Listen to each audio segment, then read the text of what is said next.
Bonjour et bienvenue à ceux qui nous rejoignent et à celles qui nous rejoignent pour la continuation des workshops live du Salon Professionnel. Donc nous accueillons maintenant Laure. Laure, bonjour, comment allez-vous? Bonjour, mais très bien, très très bien. Merci d'être là, merci de nous consacrer du temps. Ah ben, grand plaisir sur en Euh, plus un thème, il y a de quoi dire. Voilà, un thème d'actualité aussi. Exactement, ce thème, ce sont les clés et les étapes de l'idée au premier mois d'activité. Donc, je vais vous laisser vous présenter en quelques mots. Nous allons mettre dans le chat le lien vers votre page sur notre site internet qui permettra aux internautes d'avoir plus d'informations sur l'ordre des experts comptables Midi-Pyrénées. Et par ailleurs, je vous invite toutes et tous à mettre dans le chat vos questions. Je les remonterai à la fin de la présentation à Laure qui pourra ainsi y répondre. Avec grand plaisir. Laure, c'est à vous. Merci, bonjour à tous et bonjour à toutes. Voilà, mais je m'appelle Laure Co, je suis expert comptable et donc voilà, on va parler de, en fait, la création d'une entreprise. C'est d'actualité, même en ce temps où on se dit mince, c'est compliqué, l'économie est compliquée. Ben c'est justement, c'est le moment de réfléchir, de se poser et ensuite de foncer. Voilà, donc il y a de plus en plus de création d'entreprises et c'est vrai que une entreprise, un entrepreneur, c'est un employeur de demain. Voilà, alors on va voir un petit peu les étapes clés pour réussir la création d'une entreprise. Voilà, si on a de bonnes fondations, un bon socle, automatiquement, on aura une belle réussite. Alors on va voir quelles sont les étapes clés. Alors déjà, il faut regarder un petit peu tout ce qui est faisabilité. Alors avant, il faut trouver une idée. Voilà, tout peut être sujet à créer une entreprise, soit parce que c'est son métier, donc on connaît l'activité, soit parce qu'on a de nouvelles idées. Et c'est vrai que aujourd'hui, en période de confinement, on peut avoir de nouvelles idées, on peut lancer de nouvelles tendances, on peut créer un service aussi, ou un produit, ou au contraire, prendre appui sur un service qui est déjà connu et en développer d'autres. En fait, on a énormément d'idées. Il peut y avoir énormément d'inspiration. Voilà. Ensuite, une fois qu'on a cette idée-là, il faut la valider. La valider, voir si effectivement c'est susceptible d'être vendu. Parce que le but quand même d'une entreprise, c'est de faire du chiffre d'affaires. Ça, on en est tous convaincus. Ensuite, le deuxième point, on va dire, ça va être de commencer à regarder, faire une étude de marché. Une étude de marché, pourquoi? Pour voir si effectivement le produit est vendable, produit ou service. Regarder s'il y a de la concurrence, donc analyser les concurrents, mais également analyser les opportunités. Ensuite, il va falloir commencer peut-être petit à petit à voir les moyens de les mettre en œuvre, cette idée, c'est-à-dire la fabrication, la commercialisation, la communication. Est-ce qu'il y a des contraintes réglementaires ou pas? Et puis, petit à petit, une fois que le projet, l'idée du moins est un peu plus posée, est un peu plus avec plus de visibilité, dans ces cas-là, il faut commencer à mettre les chiffres sur le papier. Et donc, pouvoir commencer à créer un business plan. Le business plan, c'est quoi? Finalement, c'est le fil rouge de votre parcours. Ça va pouvoir démontrer la viabilité ou pas du projet. Alors, le but, c'est effectivement le rendre viable. Parce que des fois, on peut avoir une idée, on peut commencer finalement, on la voit se dessiner, et puis, il faut la mûrir. Voilà. Et quand on voit qu'effectivement, cette fois-ci, on a un produit qui est viable, dans ces cas-là, on peut y aller. Et il va falloir, donc, une fois qu'on fait ce business plan, on va pouvoir mettre tout ce qui est comment c'est créé ce chiffre d'affaires, quelles sont les charges, qu'est-ce qu'on a besoin, est-ce qu'on a besoin, alors peut-être de matières premières, est-ce qu'on a besoin d'un local, quelles sont les charges. Petit à petit, ça va se dessiner. Et le but aussi, c'est créer un business plan, voire valider son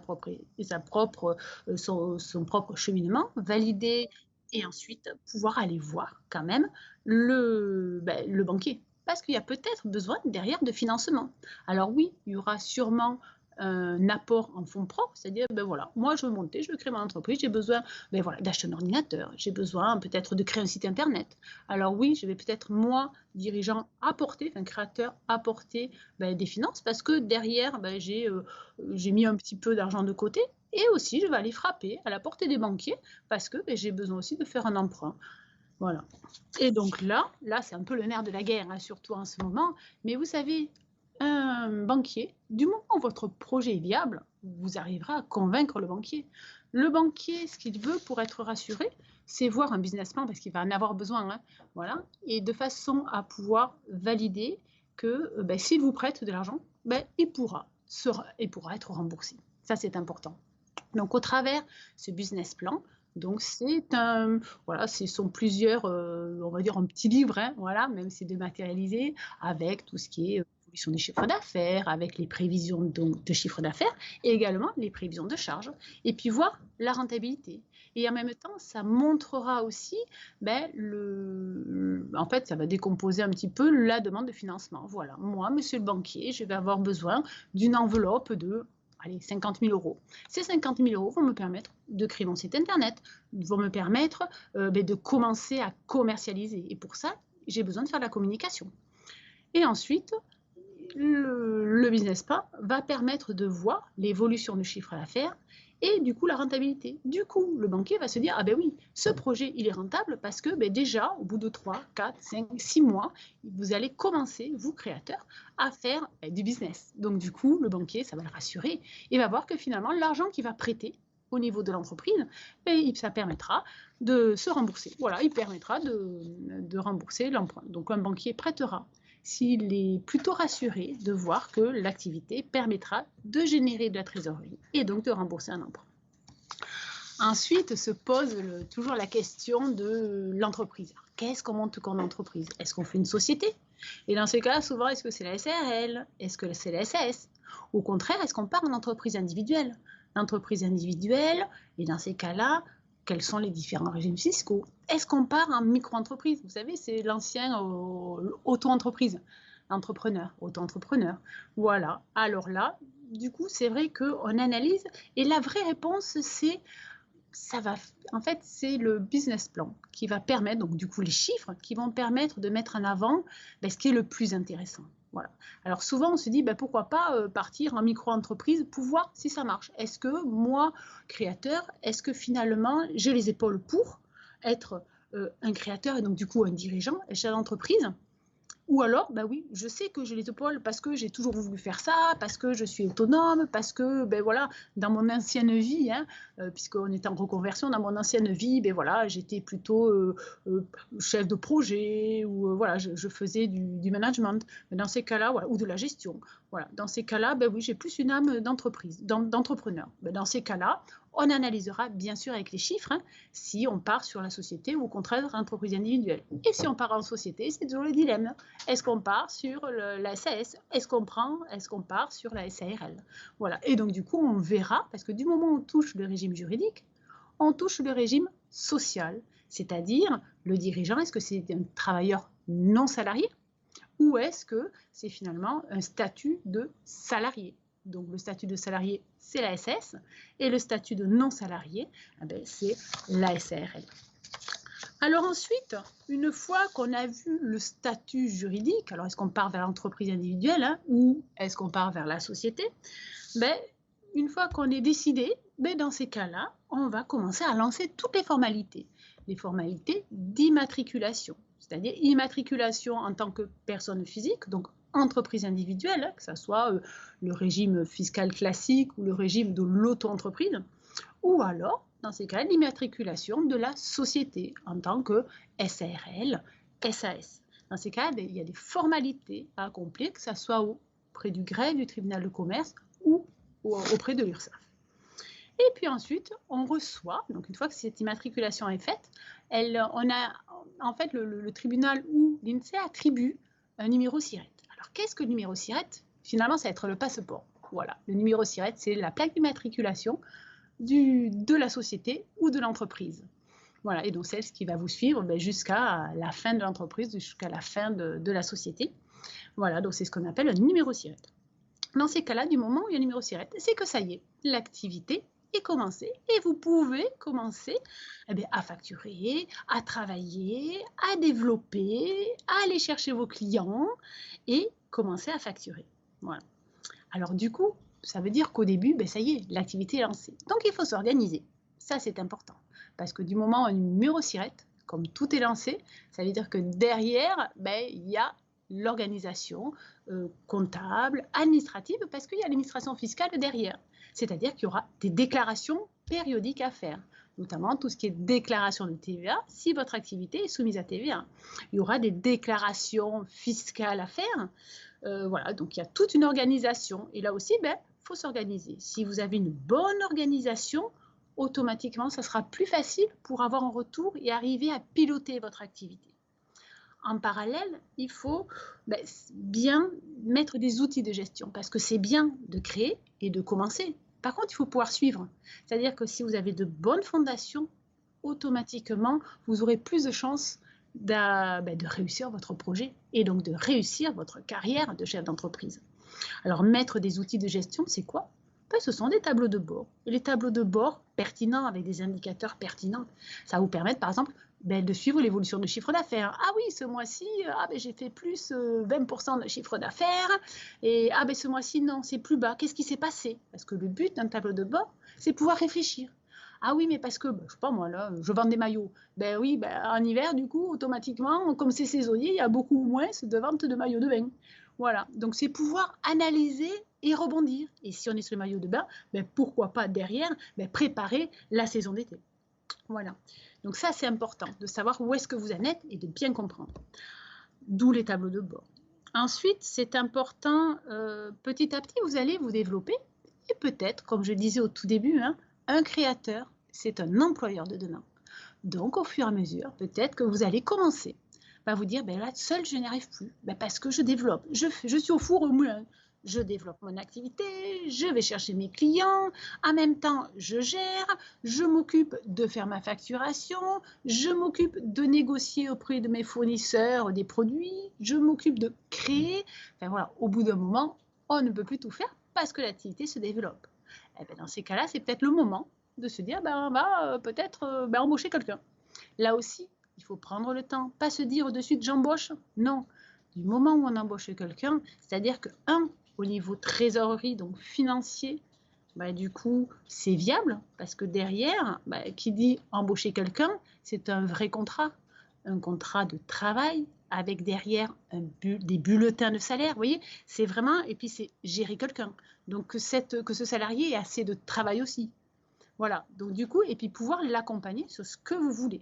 Donc ça aussi, c'est quelque chose, il faut être posé tranquillement pour pouvoir réfléchir et voir sa stratégie. Ensuite, petit à petit, oui, vous développez donc le premier salarié. Alors des fois, ça peut être un salarié suivant votre activité, au niveau, je sais pas moi, un commercial, au contraire, quelqu'un qui est dans la communication, ou au contraire, pourquoi pas aussi commencer par un apprenti. Parce que là aussi, en termes de coûts, il peut y avoir des avantages aussi. Mais qui dit apprenti, ça veut dire aussi le former. Donc, en tant que chef d'entreprise, c'est toujours plaisant de se dire, voilà, j'embauche une personne et je vais me la formater exactement comme ce que je veux. Donc, d'avoir un apprenti, ça a de gros avantages aussi, parce que du coup, vous avez la personne et vous la formatez comme ce que vous souhaitez. Donc, finalement, ça vous fait un collaborateur aux petits oignons, comme je dis. Voilà. Et après, petit à petit, vous allez avancer, vous allez avancer, vous allez avancer. Et ce qui est intéressant aussi, d'avoir un petit peu de recul et de dire, voilà, il y a quelques mois, j'ai créé mon activité, je suis partie sur des prévisions, parce que oui, je suis allée voir le banquier, j'ai créé un business plan. Aujourd'hui, ça fait 4 mois que j'ai commencé. Voyons, et je vais comparer mes résultats, mes chiffres, avec ce que j'avais prévu. Et là, vous dites, oui, je suis bien au-delà de ce que je pensais. Et là, peut-être sur cette activité-là, ou ce mois-ci, j'étais moins bien, alors que je l'avais prévu. Qu'est-ce qui s'est passé? Donc, le but, c'est toujours avoir un retour. Voilà, et ça, c'est important. Et la réussite d'une entreprise, c'est vraiment aller de l'avant, mais vraiment avec de bonnes fondations et pouvoir toujours corriger. Donc, stratégiquement, il faut toujours avoir un œil devant, un œil derrière. Donc voilà un petit peu ce que je voulais. Alors c'est vrai qu'il y a énormément de choses à dire sur la création. C'est vrai que c'est moi je suis passée comme vous en fait. Voilà, j'ai créé moi aussi mon cabinet. J'ai créé mon cabinet il y a un peu moins de 10 ans. Et c'est vrai comme vous, je me suis lancée, j'ai créé une société. j'ai développé et aujourd'hui, ben, je suis employeur aussi. Donc, c'est vrai que c'est très plaisant et en même temps, c'est un challenge de tous les jours. Et ce qui est important aussi, c'est quand on est chef d'entreprise, on l'est tout le temps. C'est-à-dire, on n'est pas aux 35 heures, mais c'est dans l'âme. On est chef d'entreprise le jour, on est chef d'entreprise pendant les vacances. Voilà, on vit chef d'entreprise. Alors, c'est vrai que des fois, on se dit, voilà, là, c'est un peu sportif. Hein. Mais si c'était à refaire, vraiment, je referais exactement la même chose. Voilà. Et je vous souhaite à tous de belles réussites. Donc, n'hésitez pas à revenir vers l'ordre des experts comptables. Voilà, tous les confrères, tous les experts comptables sont là pour vous accompagner. En ligne. Voilà, merci. Si vous avez des questions, écoutez, c'est un grand plaisir. Merci beaucoup, Laure. Effectivement, on a une question qui est extrêmement précise, donc que je vais vous lire. C'est une question de Manon qui dit « Moi, je vais me lancer comme hypnothérapeute, profession libérale non réglementée. Tout à fait. Et j'ai 2 ans d'art. Je ne sais pas si c'est mieux de faire une micro-entreprise simple, je peux avoir avec l'ACRE, ou de faire une SASU pour garder mon chiffre d'affaires dans le SASU. » Alors, là, pour pouvoir répondre, en fait, il n'y a pas une possibilité, il y en a plusieurs. Par contre, il va y avoir une façon d'exercer, d'accord? Ça va être en fonction, vous, Manon, de votre particularité, en fonction des chiffres que vous avez prévus et de votre façon aussi d'exercer. C'est-à-dire, vous allez vous dire, ben voilà, moi, ce que je voudrais, c'est vraiment développer mon activité et en faire vraiment, ben voilà, le développer et pouvoir, bon, déjà, bien sûr, en vivre, hein, mais pas me dire, mais pas en faire sur un mi-temps. Donc, vraiment développer ça. Est-ce que après, ce qui est important aussi, c'est le coût de la consultation, parce que même si ce n'est pas réglementé, hein, on parle quand même de consultation, donc ça va être combien vous allez facturer votre consultation et combien projetez-vous de consultation. C'est-à-dire que quand on fait un business plan, parce que là, il va falloir passer par là, pour vous aider un peu à choisir, d'accord, c'est vous dire, ben voilà, alors moi déjà, je travaille avec le particulier, hein, je me mets à votre place, et au niveau chiffre d'affaires, voilà, je prévois au départ 3-4 consultations par jour, et puis 5, et puis 6, et puis 7. Et puis en fonction de chiffres, peut-être que derrière, il y aura donc votre développement de chiffre d'affaires, et derrière, il y aura des charges. Des charges, est-ce que vous avez besoin d'un local? Est-ce que vous allez avoir besoin d'une table de massage, là, ce qu'on appelle, voilà. Est-ce que vous allez avoir besoin d'autres matériels? Donc finalement, alors l'auto-entreprise, pour répondre à votre question, l'auto-entreprise, vous allez prendre votre chiffre d'affaires et vous serez taxé sur votre chiffre d'affaires. Alors qu'au niveau de la société, le chiffre d'affaires, effectivement, va appartenir à la société, mais les charges aussi. Donc après, au niveau de la taxation, il faudra faire, vous serez taxé personnellement par rapport à ce que vous allez toucher, c'est-à-dire par rapport à, vous aurez un bulletin de salaire parce que vous aurez un statut de salarié. Mais en fait, la réponse, il faudrait vraiment pouvoir mettre les chiffres sur un papier et en même temps discuter avec vous de façon à voir comment vous allez vous organiser. Parce qu'en fait, il n'y a pas de réponse. Tout peut être possible. Donc maintenant, vous pouvez exercer en entreprise individuelle avec le statut fiscal de la micro-entreprise ou le statut fiscal de l'entreprise individuelle, donc au réel. Ou alors, vous pouvez également exercer en société, en SAS ou en EURL, c'est-à-dire la SRL associée unique. Donc, il faudrait mettre à plat tous les chiffres. Donc, moi, ce que je vous conseille, Manon, rapprochez-vous d'un expert comptable de façon... Alors, vous savez, au départ, les experts comptables, ils vont vous recevoir voilà, avec grand plaisir, de façon à pouvoir mettre sur la table et vous orienter. Voilà, et trouver la façon d'exercer qui vous correspond. C'est ça qui est important. Oui. Oui. Et justement, par rapport à cette étape importante qui est le business plan et que vous évoquiez, est-ce que vous, les experts comptables, vous accompagnez vos clients dans cette étape? Bien sûr. Alors nous accompagnons nos clients de l'idée, c'est-à-dire que nos clients, les créateurs, quand ils viennent nous voir avec une idée. On est là déjà pour les coacher un peu dans le développement de cette idée et également dans tout ce qui est faisabilité. C'est-à-dire que nous, notre but, c'est quoi? C'est que notre client ait une activité qui soit viable. On ne va pas l'inciter à créer une entreprise si c'est pour entrer dans le mur et finalement se retrouver en liquidation judiciaire, donc devant un échec. Surtout pas, au contraire. Nous, ce qu'on veut, c'est que nos clients se développent et aient une activité pérenne. Donc pour ça, on l'accompagnera. Et on lui dira, ben voilà, là peut-être, cette étape-là, on n'est pas encore tout à fait, mûrissez votre idée, commencez à faire votre étude de marché, allez voir un peu plus loin. Oui, vous nous avez donné un peu les concurrents, mais regardez si au niveau activité, là, il n'y aurait pas quelque chose de support. On va vous orienter, on va vous coacher. En fait, c'est vraiment du coaching, mais d'entreprise. Et puis, quand vous serez vraiment prêt, alors là, on commencera à mettre les chiffres petit à petit et on commencera finalement, vous voyez, à façonner votre entreprise. Voilà. Donc, on est là en toutes les étapes, toute la démarche.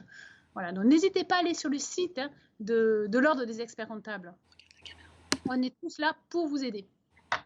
On a une autre question de la part de Charlène qui souhaite créer son entreprise d'assistante indépendante et elle envisage de travailler à la fois pour une clientèle professionnelle et une clientèle privée de particuliers.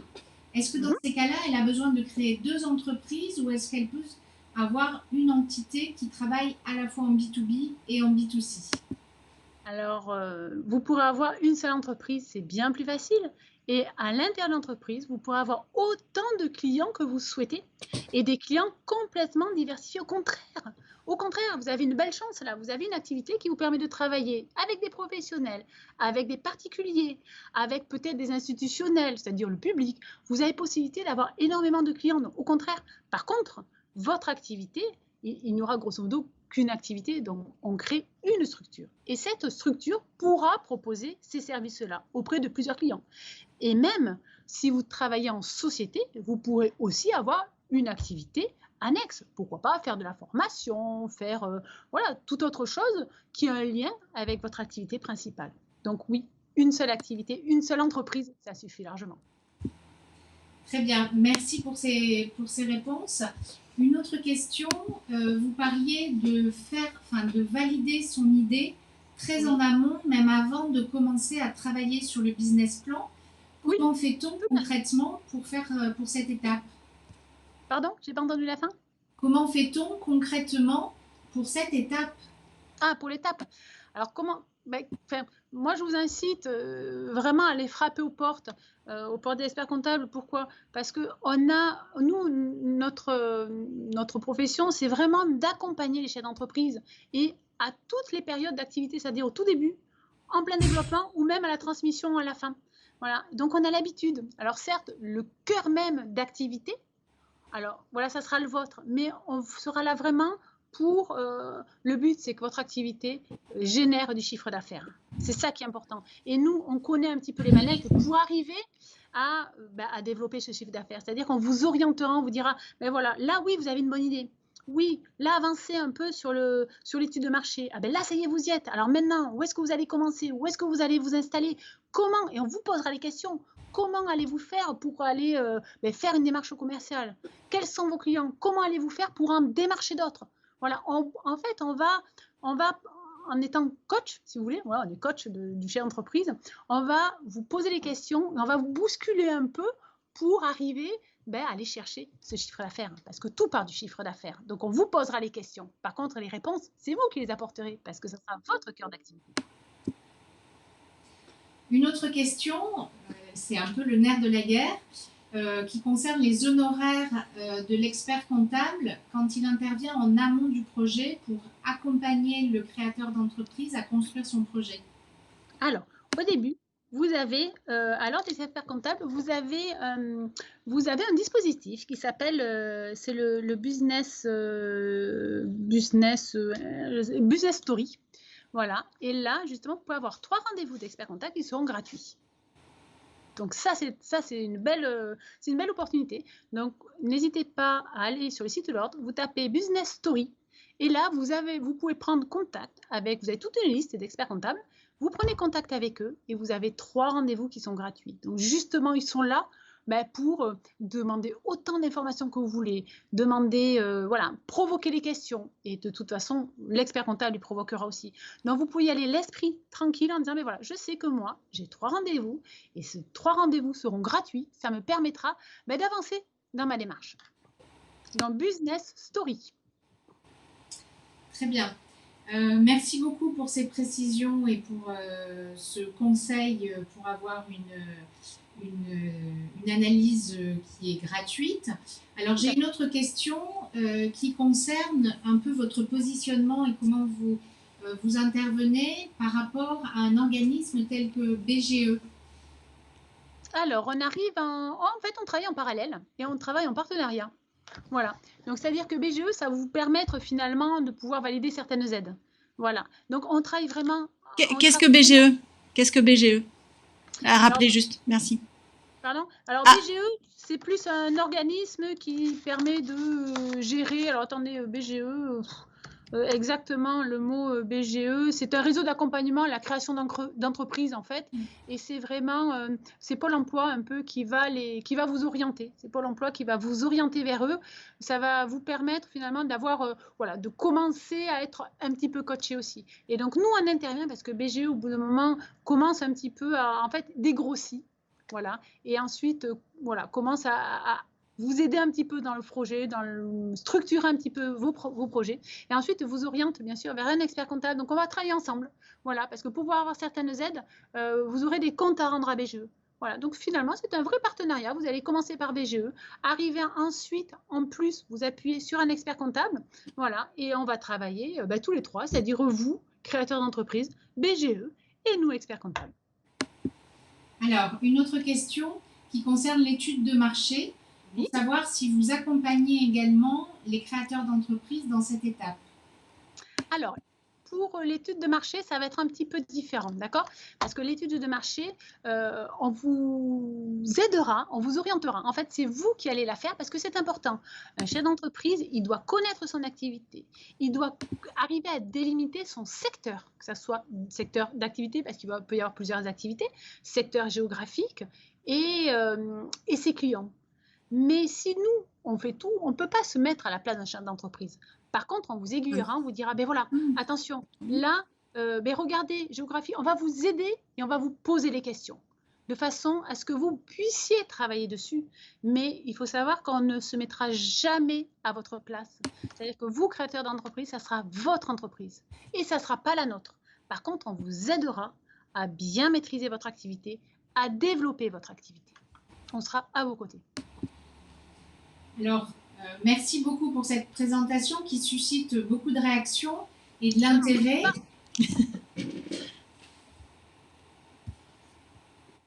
Écoutez, avec grand plaisir. Et puis vraiment, toutes et tous, n'hésitez surtout pas. Honnêtement, c'est un super challenge. Enfin, moi, j'étais comme vous. Je me régale tous les jours. C'est honnêtement très, très bon challenge et ça vaut le coup. Voilà, mais préparez bien le terrain, anticipez bien de façon à avoir une belle carrière de chef d'entreprise. Et on a une autre question pour savoir si vous accompagnez des personnes qui sont au-delà du territoire toulousain, puisque effectivement, vous suscitez l'intérêt. Écoutez, j'en suis ravie. Oui, oui, tout à fait, puisque maintenant, de toute façon, mais regardez, si je suis en face de vous, si je suis, on se voit et peut-être qu'on est à 600, 700 km, oui, bien sûr. Maintenant, vous savez, avec tous les moyens, il n'y a aucun problème. Voilà, toutes les communications sont bonnes, bien sûr. Et puis quand il faut aller sur le terrain, on y va. Alors c'est vrai, il y a un peu moins d'avions maintenant, mais on se déplace. Voilà, moi, pour information au niveau du cabinet, j'ai des clients. Effectivement, je suis basée sur Toulouse, j'ai des clients toulousains. J'en ai à Bordeaux, j'en ai à Limoges, j'en ai à Lyon, j'en ai à Paris, j'en ai un peu partout. Mais bien sûr, maintenant, c'est tellement facile. On a tous les moyens de communication. Aucun problème, bien sûr. Très bien. Merci beaucoup, Laure. C'était vraiment très intéressant. Merci de nous avoir accordé du temps. Et rendez-vous sur la page du salon professionnel pour avoir plus d'informations sur l'ordre des experts comptables et retrouver vos coordonnées. Exactement. Merci beaucoup. Au revoir à tous. Au revoir.